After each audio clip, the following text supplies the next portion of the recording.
Hi friends, welcome back to my channel. Happy Sunday అండి అందరికీ.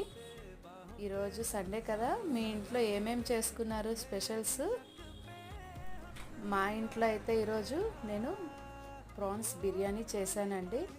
ఆ తర్వాత ప్రాన్స్ బిర్యానీకి అయితే పెరుగు పచ్చడి చేశాను. తర్వాత కట్లెట్ చేశానండి, వెజిటబుల్ కట్లెట్. మా పిల్లలు అయితే సండే వచ్చిందంటే చాలు అది చేయి ఇది చేయి అనేసి సతాయిచ్చేస్తారు. ఈసారి ఎందుకో వెరైటీగా వాళ్ళకు ప్రాన్స్ బిర్యానీ తినాలనిపించింది ఈ వీక్, అందుకే ఈరోజు చేసేసాను. అలాగే వెజిటబుల్ కట్లెట్ కూడా చాలా బాగుంది టేస్ట్. మీకు కూడా రెసిపీ కావాలా? అయితే నాకు కామెంట్ బాక్స్లో కామెంట్ చేయండి. అలాగే నా ఛానల్ని సబ్స్క్రైబ్ చేసుకోండి ప్లీజ్ అండి. Please like, share and subscribe. Bye.